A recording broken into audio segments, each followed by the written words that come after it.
Assalamualaikum warahmatullahi wabarakatuh. Perkenalkan, nama saya Cindy Okta Aulia, nomor BP 2012080, kelas TKBN 2B, mata kuliah Neraca Massa Energi 2. Konsep neraca energi. Neraca energi adalah cabang keilmuan yang mempelajari kesetimbangan energi dalam sebuah sistem. Neraca energi yang dibuat berdasarkan pada hukum pertama termodinamika menyatakan kekekalan energi, yaitu energi tidak dapat dimusnahkan atau dibuat, hanya dapat dibentuk.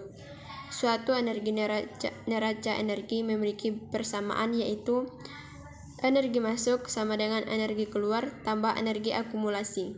Tidak seperti neraca massa yang memiliki variabel produksi. Neraca energi tidak memiliki variabel produksi.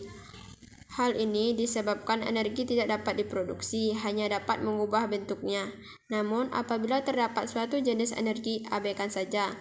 Misalnya, bila neraca dibuat dengan hanya memperhitungkan energi kalor saja, maka persamaan neraca akan menjadi, yaitu kalor masuk tambah kalor produksi sama dengan kalor keluar tambah kalor akumulasi. Dengan kalor produksi bernilai negatif jika kalor dikonsumsi, neraca energi digunakan secara luas pada bidang ilmu murni seperti fisika, biologi, kimia, dan geografi. Macam-macam dari neraca energi adalah energi potensial, energi kinetik, energi listrik, energi cahaya, energi bunyi, dan energi kimia. Entalpi.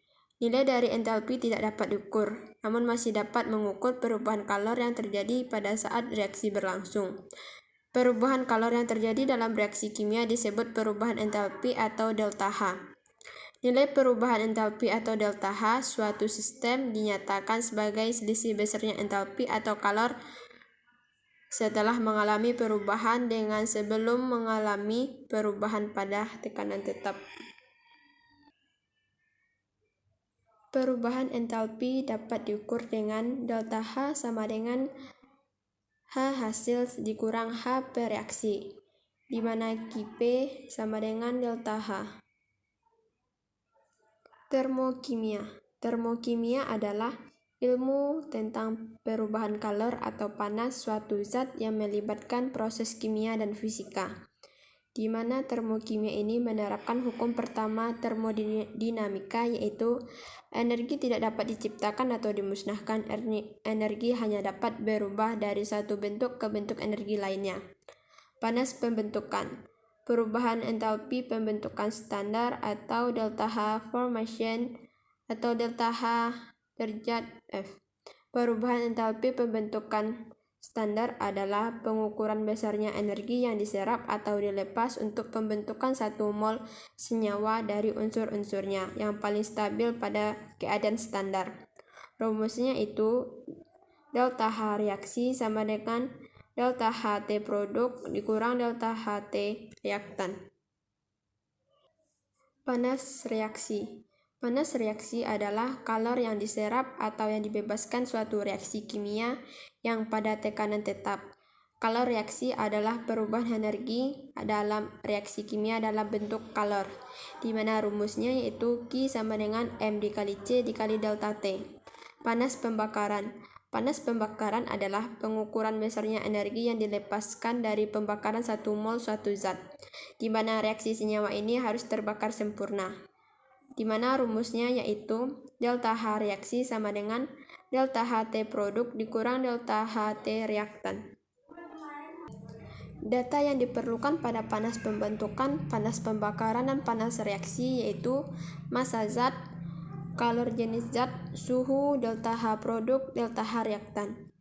Keadaan standar. Keadaan standar dari suatu material atau zat campuran atau larutan murni adalah titik referensi yang digunakan untuk menghitung sifatnya dalam kondisi yang berbeda.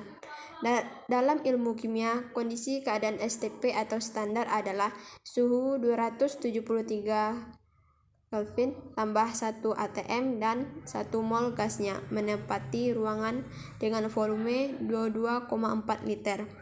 Panas sensibel adalah kalor yang dibutuhkan untuk menaikkan suhu air. Bila kita memanaskan air secara perlahan, suhu air akan naik dan pada satu titik akan mendidih.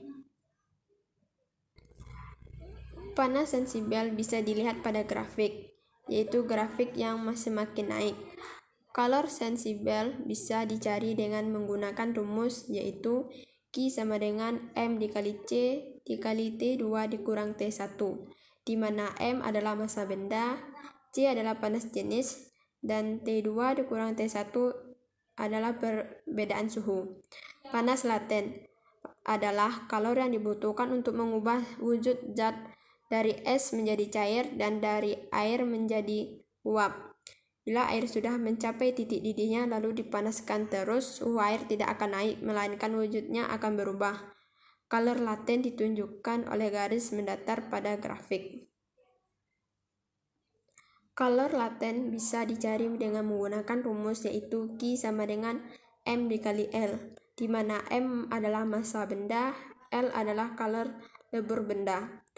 Adapun macam-macam panas laten, yaitu kalor uap, adalah banyaknya kalor yang diperlukan oleh 1 kg zat untuk merubah wujud dari cair menjadi gas. Rumusnya yaitu Q uap sama dengan M dikali LV, di mana Q uap itu adalah kalor yang diperlukan dalam satuan Joule, massa adalah M dalam satuan kilogram, dan LV adalah kalor uap dalam satuan Joule per kilogram. Yang selanjutnya, kalor lebur adalah banyaknya kalor yang diperlukan oleh 1 kg zat pada titik leburnya, di mana rumusnya yaitu Q sama dengan M dikali U. Q sama dengan kalor uap yang diperlukan, M adalah massa, L adalah kalor lebur atau kalor beku.